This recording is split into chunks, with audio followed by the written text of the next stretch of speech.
Hello, hello, hello. Welcome back to the Armchair Pundits Weekend Review Show. As you can see, we've got a full house. Haven't seen you for a while, Daryl, on here. How you doing, Daryl? Yeah, all good. Just been busy working and timings and stuff for recording just ain't fitting. So yeah, back in not so good, not so good times. But yeah, Cool, it's cool. Rest of you, man, are good? Yeah, man, all good, all good. How are you? Leo, stop I'm lying, alright, man. man. Nah, I'm don't alright, I'm ask him how alright. he is. Don't ask him I'm how alright. he is, please. Of course Everyone he's was all right. silent, innit? So I just needed to fill the gap, bro. I'm alright. Still Yeah. early days for all. It's still early days for all of us. There's a lot of games to be played, Mm. but we'll do the running order for today. As Brighton have somehow beaten Spurs. Palace struggled, but still lost to Liverpool. Arsenal cruised past Southampton. Man United get a creditable draw from Villa to stop their rut. And Man City, in fact, they're saving the man's job, actually. He's not even starting a rut. They're saving his job with that draw. And then our last game will be Man City beating Fulham, but Fulham putting out a good fighting, to be completely honest. So, as we've got two Spurs men on the show, we haven't heard from you for a while, Daryl. So, over to you. Where do I start? Well, we all know the crazy result. Game of two halves, should we say? Disappointing, to be honest with you. I'll be honest with you, I don't even know what went wrong. I think I just got to put it down to mentality of the players, coming out with the wrong attitude in the second half, and just not. I say coming out in the second half, but they didn't. To be honest with you, and I'm not gonna. I don't really want to get on one player, but Destiny, it was not good. It was not good. And I know he's not completely at fault for the goals because me and Leon was having this conversation, but at the end of the day, he had a hand in all three goals, and it's not good enough really. And yeah, just it's disappointing. Disappointing. That's all I can say. Is that don't know how that's happened. Second half, so quickly in the second half as well, and then even from us not to show any fight to come back at it. Even at 2-2, I thought okay, at 2-2 we can get the next one and then win 3-2, and maybe lessons will be learnt. But just literally didn't turn up for the second half. I'm I'm at a loss, to be honest with you. After a decent performance in the first half, that was a disgrace. Second half, really. I'll let Leon have his say. I just felt like we reverted back to the normal Spurs, man. The Spurs DNA. Like the But first half, the mentality yeah, Spurs. definitely. Yeah, I mean, I think the biggest point, and we've seen it before, is how we respond to changes made by other teams. And we said it with previous managers. We said it with this manager. Playing the same way every game doesn't always work.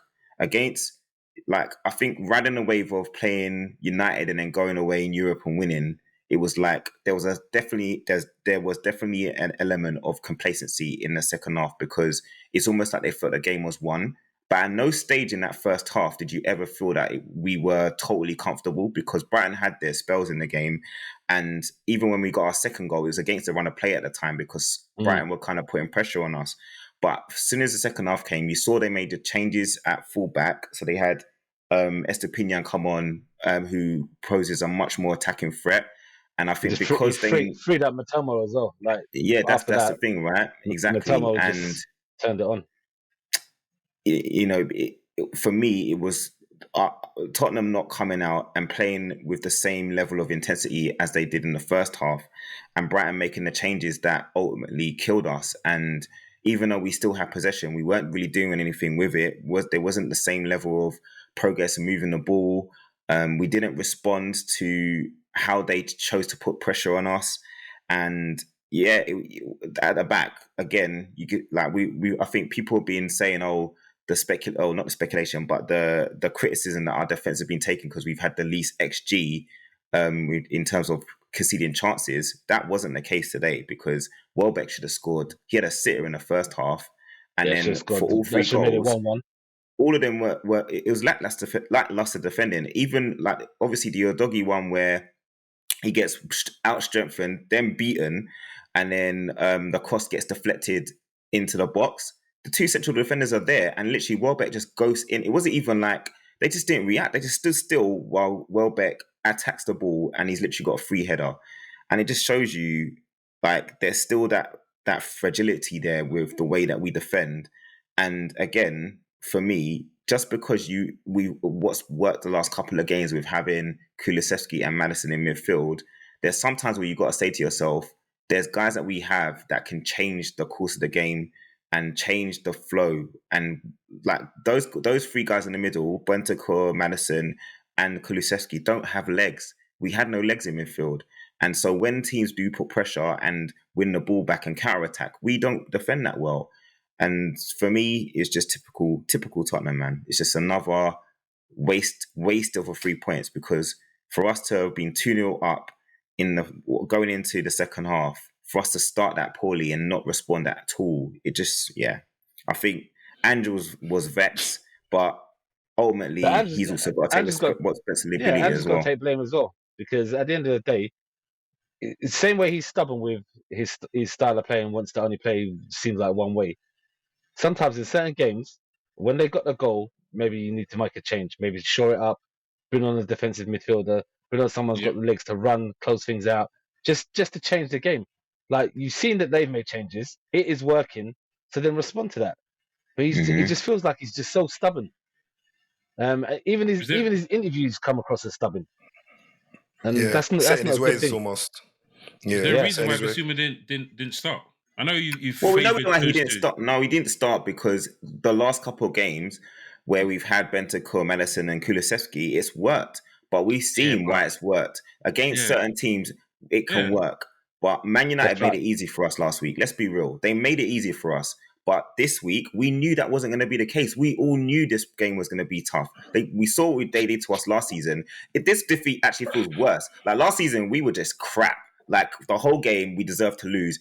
And somehow we managed to conjure up chances at the end where we could have salvaged something. But this game, we were in control of the actual result, but we just didn't show any maturity or any level of intensity in the second half to protect those 3 points. In the first half, though, Lee. Yeah, go on. Sorry, Jay. In the first half, Lee, though, Brendan Johnson, he had an early chance to even put you guys up, like really early. I feel like, to be honest, as much as it was, well, no, I think he missed. No, it was after the second goal. It was after the first goal. You mean Werner? Right. Yeah, Werner, when he played it across and he just went just in front of Ben Johnson. It wasn't actually a good cross though. Bro, I feel like there was no desire there though. If he had been sliding the red, man, he was running. The cross was really bad. It was a bad cross. It was a bad cross. Terrible. Yeah, it was a bad cross. I guess so. It wasn't a good ball. Johnson had another chance where he ghosted past the defender and did well to hold off. He looked like he got barged and he actually held it off. I was surprised. And then he skied it. I thought just go for the bottom corner. Don't know why he got to hit it so high. But I'm not even going to blame. Like he's got 6 in 6 now. Fair play. Yeah, and his goal was very good. The finish was nice. Yeah, first time. That's what you want. Yeah. Like, I'm not going to put nothing on him. But second half, man, the team have got to do better. The maturity levels are just terrible, man. It's again. Remember I said it last season about game management. It's about game management. In that game, you're 2-0 up away from home. Manage the game. See it out. Be sensible with what you're doing. I'm not saying like to lock up shop and drop deep and try and hold on to the 2-0 because that's never going to happen with Ange. But at least see the game out. When you're under pressure, when things are going against you for a little while, just retain possession. Pass it about. They got overconfident, bro. They got overconfident. 100%. And he got 20-year-old Belabor and 90-year-old Hinchwood as the two centre midfielders. And they were 2-0 up, and they looked at it and they thought, these two kids can't handle us. That's the way I look at it. They're winning at half time, and like, these two kids aren't going to handle us. And then they came out with the wrong attitude. Well, Big time. In the first half, as like that pass from in the first half, what's his name? Werner he was killing Veltman on that side. Mm-hmm. He had the run of him. You just think you just keep doing it, Didn't keep produce going. nothing though. He produced. Well, he kind of it was an assist for Maddison, but yeah. But yeah, there was a couple of times where he had beaten Veltman again, and then he stumbled over his own foot. I'm like, what are you doing, bro? Yeah, it's like he didn't know what to do next. Like, I don't know. Anyway, we could be here all day, man. It's 10 minutes in. Let's move on. I hear that. So we'll move on to the Palace-Liverpool game, where interesting game in terms of I wasn't overly impressed with our performance. It was controlled performance first half, first hour really. It was controlled performance, but similar to your game, I think when a team decides we're going to fight, then it becomes more of a battle. I think I said on my clip that at half time they'd committed 0 fouls. They're a home team. We are winning with 72% possession. We committed 11 fouls. They hadn't committed a single foul. And you can't go into a game at home with your fans like that and they just think that you're not on it. Yeah, and there's no fight. Someone put a rocket in them, and it coupled with, for us, McAllister going off. As good as Szoboszlai can be, McAllister gives us more of an element of control compared to any of our midfielders. And whenever we don't have him, we lose that. And I think that's what happened. Half time, he came off. Ball position-wise, it didn't change much, but chance-wise, it did. And they had a lot more quicker transitions. But listen, we win 1-0 away from home. It's a ground that we often win at. I think we've won 10 out of the last 11 at that ground. And it's always a tight game, though. Yeah, apart from one we won 7-0, but then we went on a horrible run after that. So I don't want another 7-0. Did you think that at any point were you worried?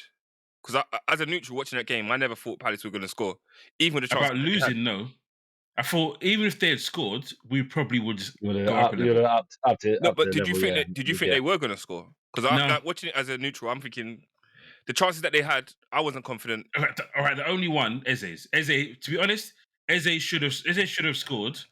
He should have scored. A more confident striker scores that. There's 3 things I look at. Mateta should have started. Don't know why he didn't start. He's their best attacker. And the penalty, no penalty. I can see why people say it's a penalty. Because if the shoe was never fought, I'd probably be asking for a penalty. But at the same time, with the new rules that they've put in where the player has to have an opportunity to actually affect the play, he was not going to affect the play. So yes, he got held for a period of time, but he was never getting there to do anything. So if that's the rules they're implying, then that's fair enough. Just imply it all the time. Have that bit of consistency, which I know it doesn't exist in life, but just have it a little bit there. Well, it's the second time something like this happened this season because it happened. West Ham. Yeah, you're right. Actually, so they have got the consistency. They haven't given it both times. Yeah. So when I look at it, let's say he might not have affected the game, but you don't know if he gets there. If he but you're looking at after the fact though. You can. I think if they give the penalty, then nobody's going to say it shouldn't have been a penalty. Yeah. But then you're right. When they don't give it, then that's why they. Yeah. But I don't know where they say no, it wasn't sustained. He wasn't fouling him for long enough. I don't. Oh wow. I don't know. Do you know why? when you compare it to the Everton one, yeah. How many times did they look at that, bro? And he was dragging him. He karate threw him, and he looked at it how many times? So they're looking at how long is he holding him for? Yeah. So I was sitting there with Leon. I was like, Leon, why are they still looking at this review? Yeah, they looked at it like 8 or 9 times, and then they sent the guy over, and he looked at it 4 or 5 times. And I'm like, okay, so this whole has to have an effect, and how long you're holding him must count. Because to me, that's 1-2 looks, and that's a penalty. Yeah. Well, put it this way, bruv. When they're looking at the view on pause, it's going to be a hell of a long time, innit? They need to just let it run real time, bro. Do you get what I'm saying? Is it a foul or not? Yeah, slowed it down and all that. It's just, it's irrelevant almost. But James, quick question, on Alisson. Is he injured again? Yeah. I said it at the beginning of the season. That's the only problem. And he's done his hamstring again. Did he get rushed back, in your opinion? Well, probably because he had a hamstring injury on Saturday or midweek, missed a Saturday, missed a midweek game, then was back by the following Saturday. So he probably should have been out for a bit longer. I was surprised when he came back the following week. So listen, Kelleher did all right when he came in. Yeah. Listen, that's one hell of a deputy. Hell of a deputy. Yeah, he's a good backup. But surely with a hamstring, and then the hamstring's gone again, that would suggest that it wasn't fully cured. I don't think it was. But he's known for it. He's been wearing those tights for the longest time. You don't wear those unless you have the problems. I know I could be wrong. Other goalkeepers might wear them as well, but usually you wear those to keep your muscles warm because you got an issue there. And every time he has an issue, it's always his legs. He never has a shoulder injury or this injury. It's always a hamstring. It's always a hamstring injury with him. So, like you guys have said, we've got an able deputy. It was weird because he was ill, so we ended up having to bring our third choice goalkeeper, who, all accounts, in the lower league, he had a fantastic season last year, and he was at the Euros with the Czech Republic as well. Would I want him there long term? I don't know, because I haven't seen him play enough. I've seen him in friendlies, but I haven't seen him play enough games. But I'm just happy we've got Kelleher. So, sitting top of the table, but it doesn't really matter this time of the season. Two things from me. Gravenberch and Van Dijk. Van Dijk had a masterclass, and Gravenberch, he was receiving that ball under pressure like he was in his back garden. He was just, and he was knocking the ball about. So, you boys are looking all right over there. I'm not going to lie, unfortunately. What we're seeing now is the Gravenberch that we saw at Ajax. If we're completely honest, that's what he's looking we tried to buy him from Ajax, and Bayern and he chose Bayern, and that's why we wanted to buy him. Klopp gets a bit of credit because Klopp has rounded out his game a bit of last season, giving him a bit more defensive structure. And you don't know what we would have seen under Klopp, because I know Slot's getting a lot of praise for what we're seeing now, but we don't. Second season, we don't know what we would have seen because Gravenberch didn't play in Germany, so he came to us with no preseason last season, low on confidence, low on everything, and then having to adjust. So you're right. Happy with him, and the Van Dijk shout, because he's so good, he gets overlooked. Even I do. When I'm doing my post-match, I don't give him a higher score sometimes because of the expectations. But really, truly, he's probably had a really good game, but I'm expecting him to have an even better game. So for me, he was man of the match in that game. He was just so solid, so probably calm. Didn't even need to have a shower after the game. They always say he's the best smelling. Who's it? Draney Didi said, "You play next to him, and he smells nice, he looks nice, his hair's fresh." Yeah, them man just do everything graceful. Yeah. So yeah, but I would have wanted to see what would have happened because what's his name? Tyreek Mitchell got in some good positions and was putting some woeful crosses. Yeah, he's gone off the boil this season a little bit for me. In that game, he weren't good at all. It's weird for them because they finished the season so well, but they've been ripped apart really. Their best player, Elise, you could argue is him or Eze, but their most productive player was probably Elise. Yeah, definitely. He's gone, and then their leader at the back in Anderson's gone back to Fulham. So the good end to the season they had just got ripped apart. And they had to fight to keep Gahey as well. Yeah, and then you got to look at it. Gurley probably thought I'm gone. He probably thought they've said I can go. So you got to think he's a captain, but what kind of mindset is he in right now? I mean, he hasn't had a great prepared. He hasn't had a great start to the season. I'm honest, when I look at him playing, I'm thinking, he was playing for an opportunity in England. But even still, he's got the trajectory though. Something, yeah. I don't know though, Darryl. Like, when I'm looking at exactly, and even just pre-Euros, like he was looking like a man that was playing for a shirt in almost. Do you know what I mean? He knew the nationals were coming up, so he's like, you know what, I'm just gonna step it up a gear. And then he's done the nationals now, and it's like he's come back, and he obviously, like you just said, Jay, his head was slightly turned. He's thinking, okay, cool, I'm gonna get my big money move. didn't come into fruition. Now he's like, rah, I'm still in South London. What? Do you get what I'm saying? He must have been thinking, rah, what do I have to do to get out of it? Do you know what I mean? Respectfully. Like, he must have thought that, but, it's football, isn't it? No, I just think that form, like, let's be honest, Palace always do this. They have a change of manager, they have an instant response, and then they go back to being a bit weird again, because this happened. Like, the coach came in and he went on this amazing run at the end of the season, and even he said it, the amazing run flattered us, because realistically, it's made us think that we were going to go into this season with higher expectations. But the truth of the matter is, Palace always do this. I can't remember who the manager was before. Oh, Patrick Vieira. Patrick Vieira was there, done really good. Then they got rid of him after a few bad games when they had a really hard run. They got Roy Hodgson back in. All of a sudden, they started winning games. And then, when into the next season, Roy Hodgson has a bad start. Same thing again. They get rid of the manager. New manager comes in, has an amazing run after starting off a bit poor. Had an amazing run. Now he's suffering the same thing. They've seen FC new manager bounce, yeah. Yeah, that's where it seems to be. But they're managing to stay in the Prem every time. So that's their objective each season, just staying in the Prem. And that's what that matters, isn't it? They're starting to do it more comfortably now as well, which is good for them. Okay, so we'll move on. Arsenal, Bevan, how you feeling? Man, smiling, you can't see. Yeah, he smiles. Got Cheshire Cat over there, bro. Trust me, bro. Yeah, no, I'm happy. I was happy for 2 minutes. Yeah, that did not last long at all. Actually, let me tell you a story. I was watching it with Leon, and the thing comes up and it says there's a goal in another game, and it was Arsenal, and we're sitting there thinking, who scored? And then it comes up and we saw both goals at the same time. And it's like, for flip's sake, man. you get a chance to be excited that Arsenal conceded a goal and it showed an equaliser straight away. So that was annoying. But anyway, over to you. Yeah, I mean, the first half was a bit frustrating because, like, for the first 13 they minutes... did well first half. They did well to keep you out in that first half. And the block was working, which is quite surprising.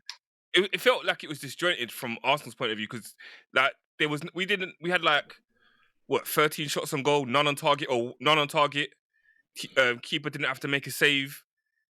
Like, there were times we're going through and it's like we're trying to walk it into the net, or the ball's hitting it's hitting the defender. In the first half, it just seemed that, like, you thought the goal was going to come and then it didn't, and you go into half time thinking should really have capitalised on some of those chances, a lot of them, to be honest with you. And then I think at the beginning of the second half, they came out similar to, like, Spurs today, a bit complacent in the second half. Not being serious. Like, I feel like they came out in the second half feeling like that it's only a matter of time before we score. We've got this. And the goal that we concede is overall poor defending. It's like that one long ball has gone through, Cameron Archer's taking it, and Saliba's kind of showed him inside, and he's put it into the back of the net. And you just think it wasn't good enough from my point of view. It was you're thinking you can't keep doing that. We've had 2 games in 2 weeks against newly promoted sides, and they've either equalised or we've gone in the second half, or we've gone to go down. And it's like, I don't know if we can't motivate ourselves to play these games, or we just think the class is going to show out and we're just going to beat these teams. But it's not something that I don't think is sustainable. You can't keep doing it. But then the second half, after that, it's like we woke up. As soon as they scored, we woke up and started playing some good football, winning the ball high up in the pitch. Saka wins the ball high up on the pitch and then sets it up, puts Havertz through, and scores it. Havertz is a problem. That second half, Havertz was an absolute problem. I don't know what ignited him in that second half, but he was on it, boy. Just caused real trouble for them.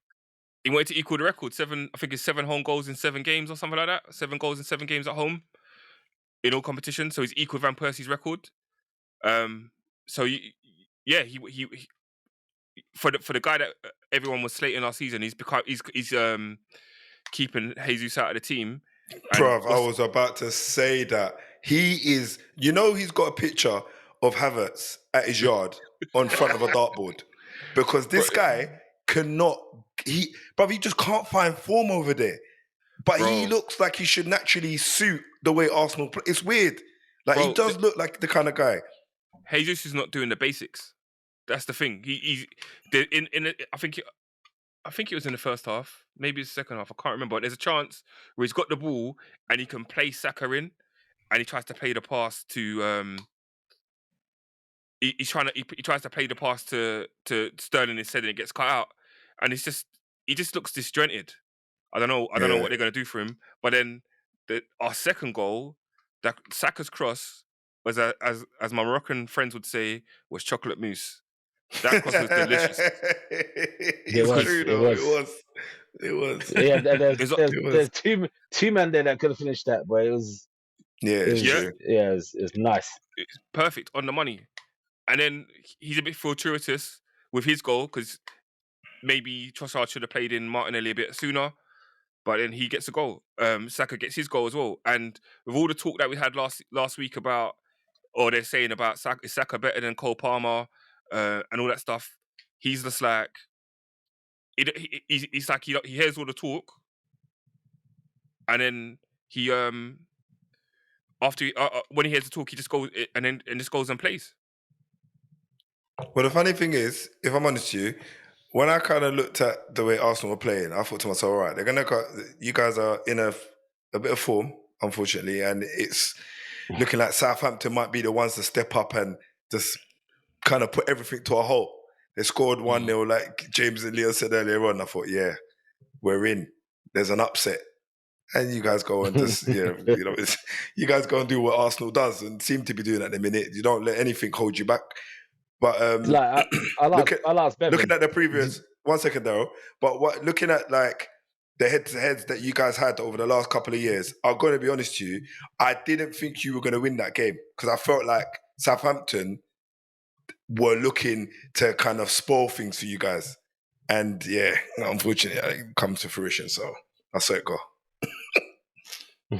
I'll say to you, Bevan, you asked James, like, did you feel at any point that that Palace is going to score past Liverpool?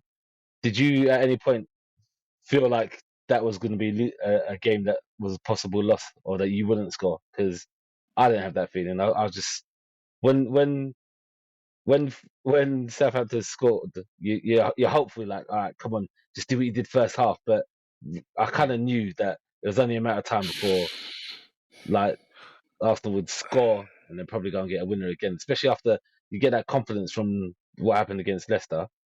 Like, did you ever feel like there was a potential upset there? I thought it could be a potential banana skin, I'll be honest, like, after the first half of how we were playing it and how disjointed it was, I thought there was a potential for that to be a banana skin. Because if we couldn't score after 45 minutes, I didn't see us. I was like, we might struggle in that kind of game. I've seen it before. I've seen my team do that where they've gone 1-0 down to a team like a Southampton, and they don't recover. And I think that sometimes as a fan, it's always kind of there. You always kind of think, right, I don't know if we're going to revert back to type. So sometimes, until we score, I'm like, I don't know. It's a part of me that sometimes when I watch Arsenal, I still get like glimpses back to like Arsene Wenger when he was in his latter years and some of the foolishness that used to happen there, or when we played Southampton 2 seasons ago, where we should have, we're 3-2 down at home to them, and sometimes at the Emirates we make it difficult. Away from home, we're very different. By the Emirates, it's like anything can happen, and it worries me when we play against so-called lesser teams, because I don't know if we take them seriously or not. Against, like, if we're going to play like a Liverpool, a Spurs, or a Man United at the Emirates, you know that they're going to concentrate for 90 minutes. In this kind of game, you never know, and you always think, I don't know what's. To me, it was kind of worrying. I wasn't as confident that game would end 3-1 when they scored first, because it's a sucker punch, and that's the same kind of game where a team just defending so well, and then they get you on the break, and the next thing you know, you're struggling to break them down. I think if we don't break them down after inside that 2 minutes, if it goes 10 minutes, then it becomes a very different game. So, yeah. So, Bev, fun fact, yeah? It looks like Arsenal are, 36 games they've won and 5 draws, so the unbeaten run continues. I don't like that one at all. Not one bit, bruv. What unbeaten runs this? This season? It's not this season, obviously, over the last... These Arsenal fans are going to start coming with some, like, Invincibles talk. They're going to be saying the mid-season Invincibles. Or between the two seasons. I'm taking this one game at a time. Liverpool's still top of the table until when it gets to May. As Slot says, we haven't played anyone yet. So wow. Let's start playing. I like him even less, bro. Let's start playing some big boys. I saw you played one of our teams in here already this season, haven't you? Anyway, who's the next team we're talking about? Because let's move on to the bottom half of the table, isn't it? That's what you said. Lord mercy. All the teams we played are like 13th and below right now. I basically see that I've just been introduced. Okay, so welcome to the pod. What he said. Exactly. Yeah, cheers. To answer Leon's question, first of all, I think them results are tailing from last season. Looking like. Do you say 35 games? But they lost to Aston Villa. So where did that unbeaten from 35 games come from? They lost to Villa at home last season, bro. Yeah, we lost to Villa. Home and away, innit? Home and away. Yeah. You lost home and away, right? Yeah. Well, I think you must be looking at away games.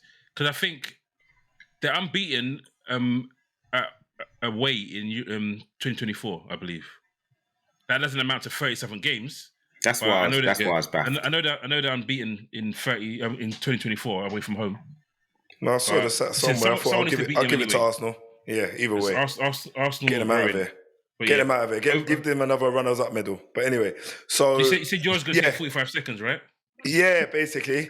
Long and short of it is, bruv. We've had 7 games in, and United have got 8 points. It's the worst. So let me get this right. Bro, Ten Hag's got the first 5 goals. and second worst. Again, and I hate giving fun facts about my team, but he's broken another record, the geezer. It's telling me now, Man United's had the worst start in their Premier League history. Is the worst start we've had to any season. Now, if that isn't something for the higher-ups to just sit round the round table on Tuesday and have a conversation about this guy's tenure, I don't know what is.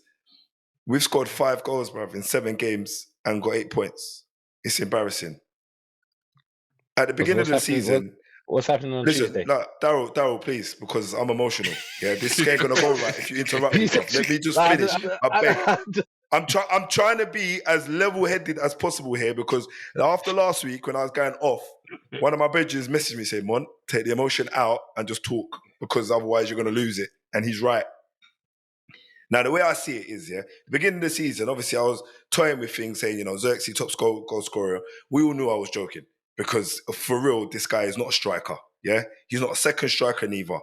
Rasmus Højlund,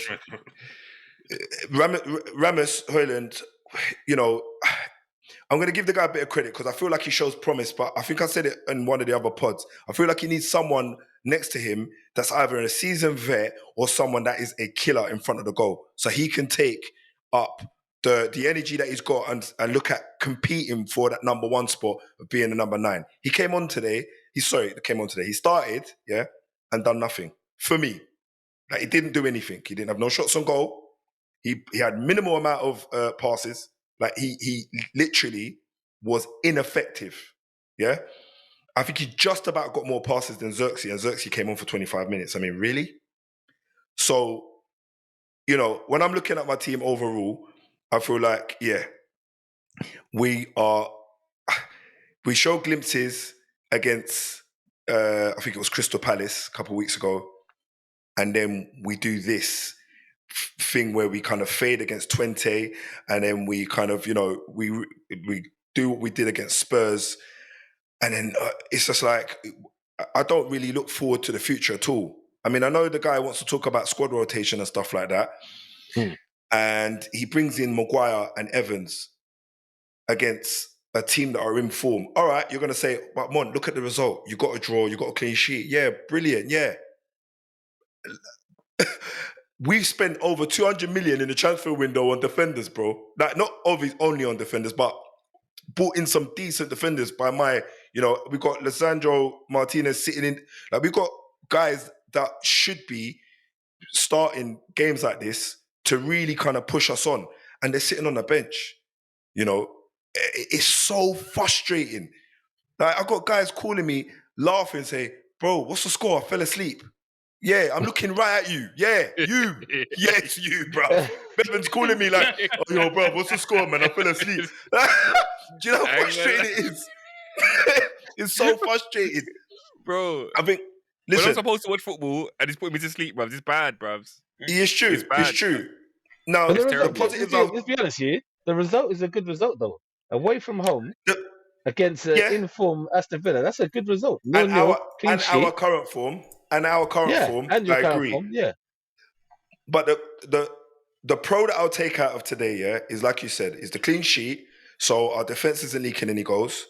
Secondly, it's the fact that we managed to hold an informed. I say hold. It just sounds so. It don't even sound right. They had one shot on target the whole game, bro. We managed to hold on target. There you go. And that was Rashford. That was Rashford. No, they had one shot on target. You guys had 4.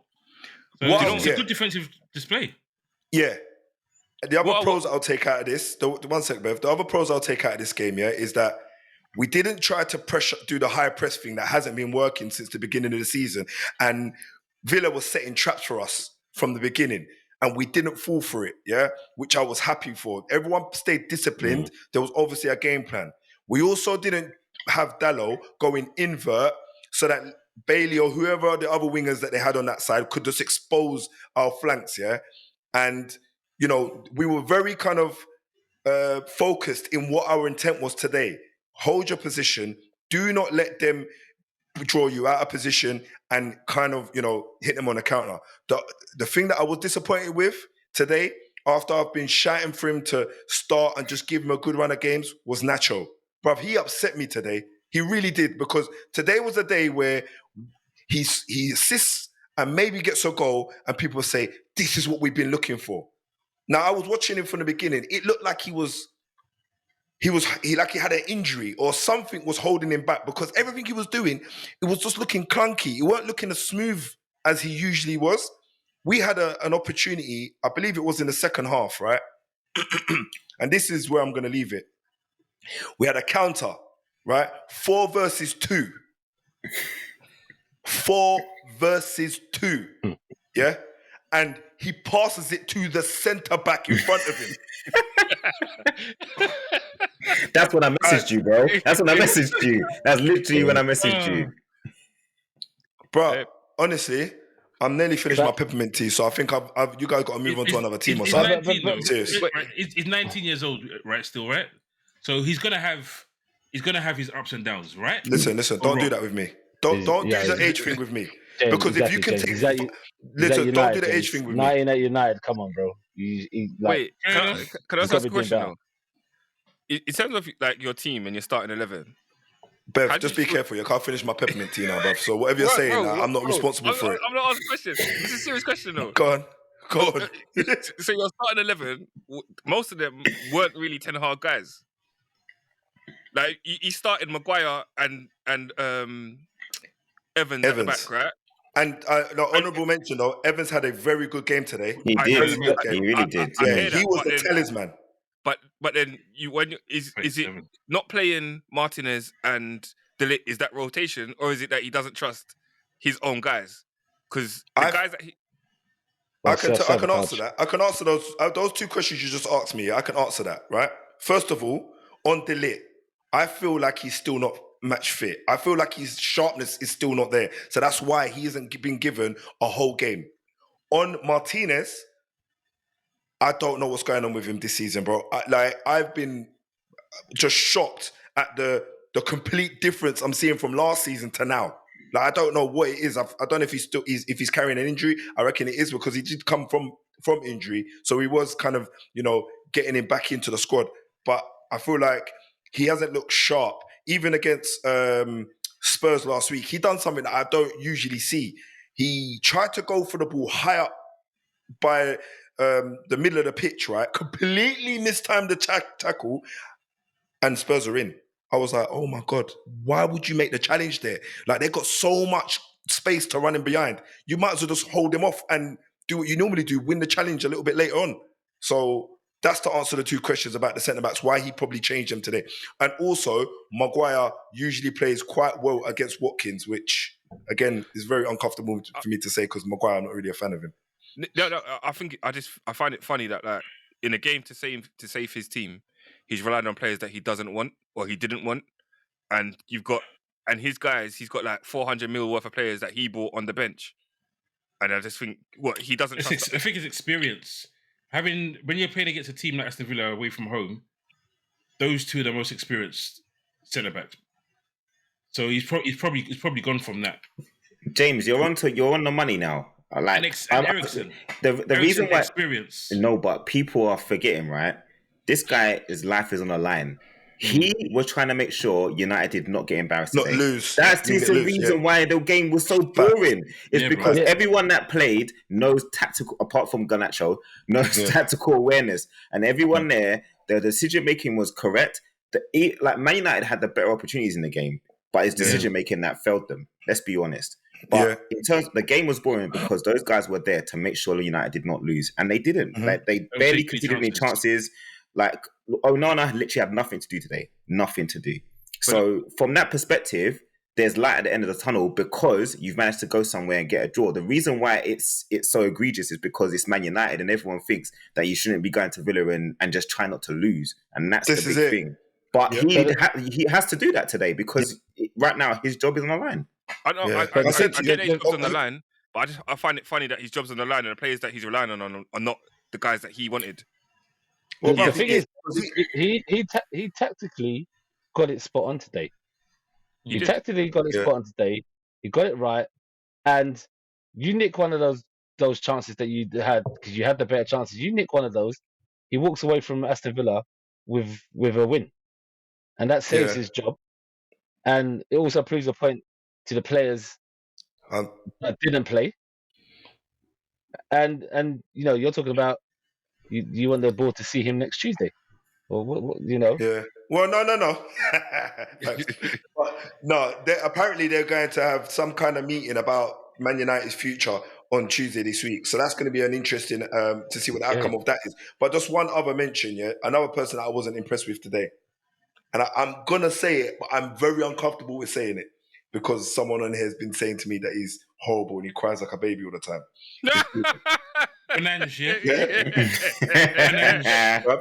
I'm not going to lie. When I'm watching this, I was just visualizing Bevan just laughing just around the screen.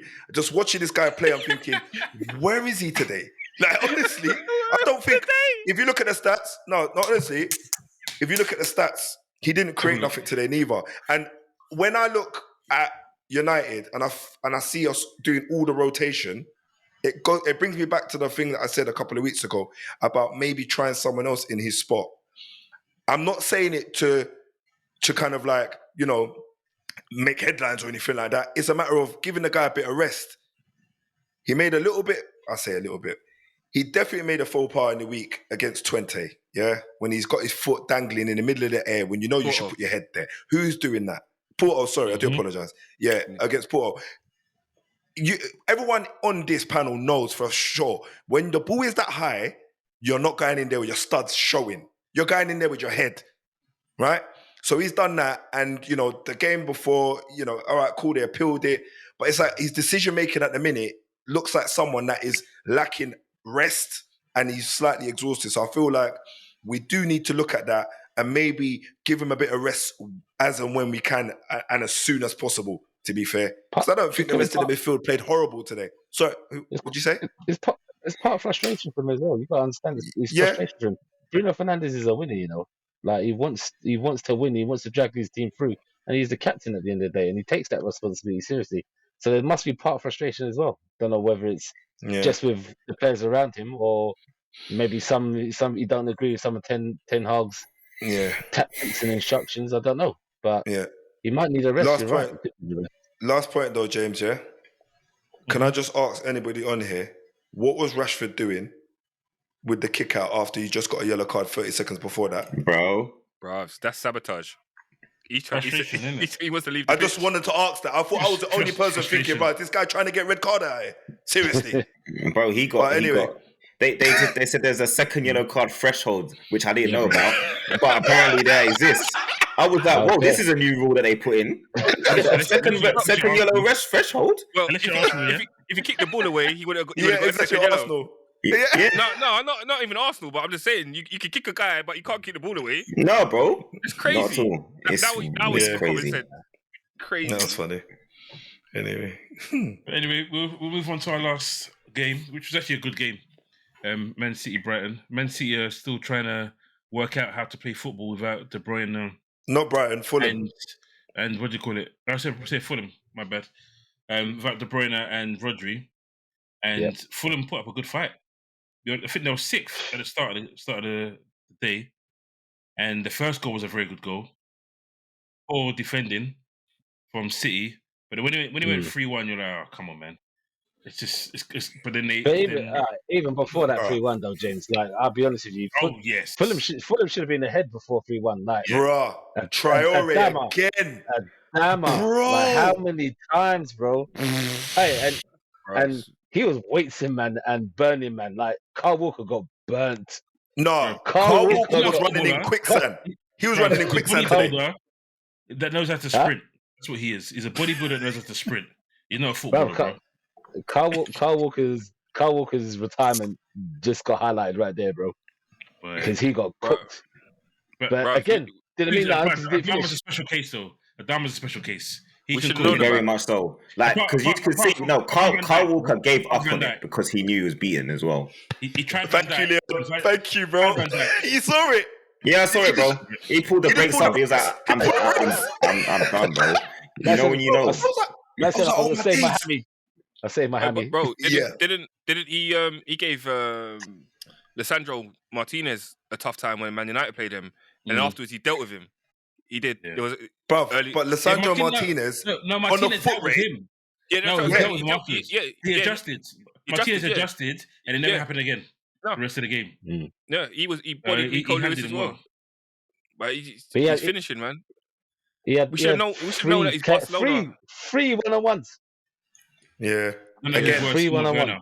Again, I think he done the same thing last week, didn't he? Did he do the same thing last game? He does it almost every week, bro. Bro, we should have known about that guy when he went to Barcelona and couldn't do kick-ups. Did you guys see at the end of the game when Pep was just talking to him? And I know Pep was saying, bro, you had those... Just calm down. And all you had to do was open your body and sod it. And you can see his movements. The frustrating thing is... The frustrating thing is the finishing...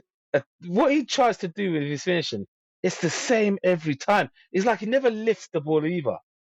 Like, he's always on the floor, like he's trying to slot it too close to the keeper's legs. He's like, you know, back in the day when you're a striker and you get told there's that spot between the keeper's his foot and where he can get his hand down. It's like he's always aiming for there, and he just can't get it in the right spot.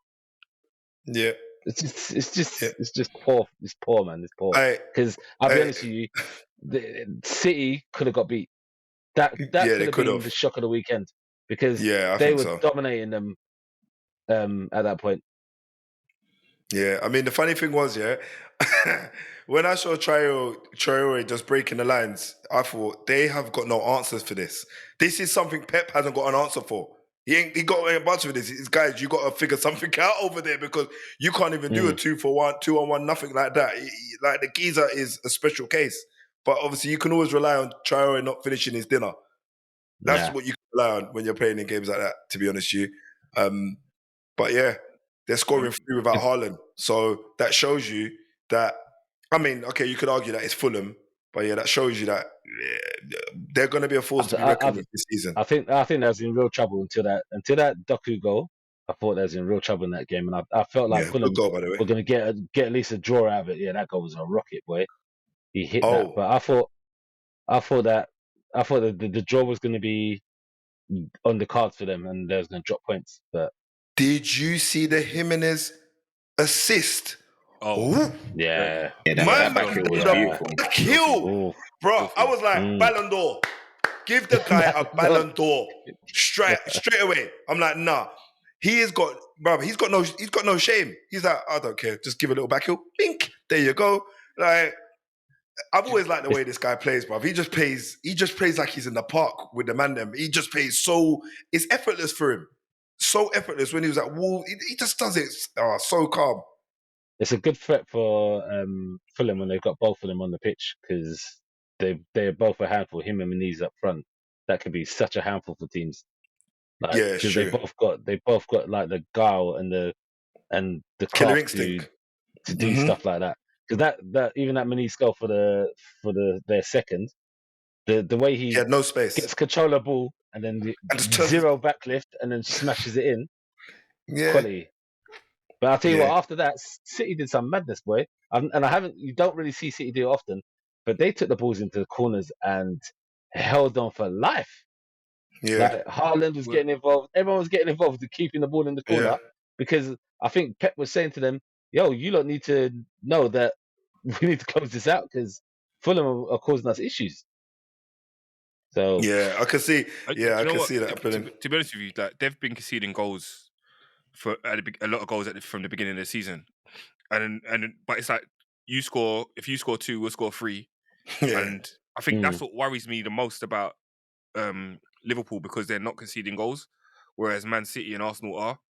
And like Man City is scoring, it's not like they conceded goals to West Ham, they conceded goals to Ipswich, they conceded goals to Arsenal, Fulham, and that's what you think. How sustainable is that, especially when they've lost Rodri in midfield? What happens when they go? What happens when they do play like a Villa or something else, someone else like that? But they've pulled it out the bag, really. Yeah. You're not wrong. You're not wrong, mate. Definitely wants to watch. Again, Haaland kept quiet relatively. I don't think there was nothing earth-shattering about that game. Didn't really have nothing, but they got through it again. Like in the game they were struggling in, they got the 3 points, scored 3 goals, like you said, Lamont. But yeah, they're still learning. If Pep gets it right without Rodri and De Bruyne, then this is probably one of his best titles ever. I'll tell you what though, just the last point I guess is just Kovacic. I feel like that brace there for him will definitely give him the confidence after coming in behind Rodri, because can you imagine living in another man's shadow?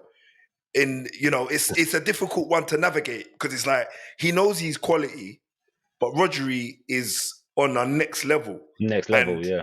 He's bringing, the defensive structure, and the whole team kind of, designed around the way he plays almost, and, he gives them that solidity. But if Kovacic can kind of start, getting the goals, and also City are winning, maybe he might get a little bit of kudos, and that could start building his confidence when he's playing. Because when the first couple of games he came in, he did look ring rusty or nervous. I don't know which one it was, but I feel like it was probably more edging towards nervous.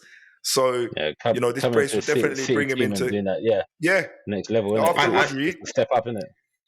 It's not even only that he's not used to playing that role. Like, he is the guy who's supposed to help protect the back line. Like, we know that Kovacic in possession is a baller. Like, he's press resistant. He knows how to find a pass. He's able to escape tight spaces in the game. But it's defensively, and I think that's why Fulham has so many chances.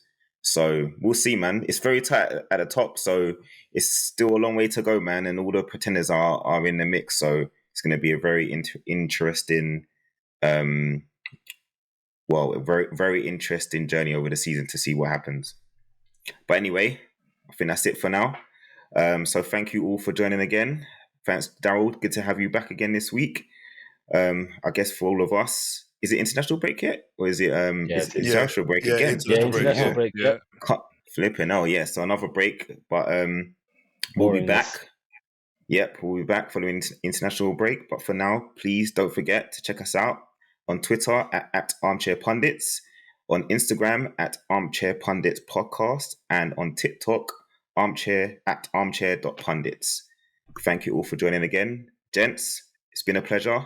Hopefully, I don't know if we'll ever get a clean sweep, but boy, it's looming. Someone's always going to be vexed on this show, boy, but it makes for entertainment, let's be honest, man. Yeah, it's but true. No, it's been a pleasure. Meanwhile, I got that James up there just looking, smiling, looking, grinning.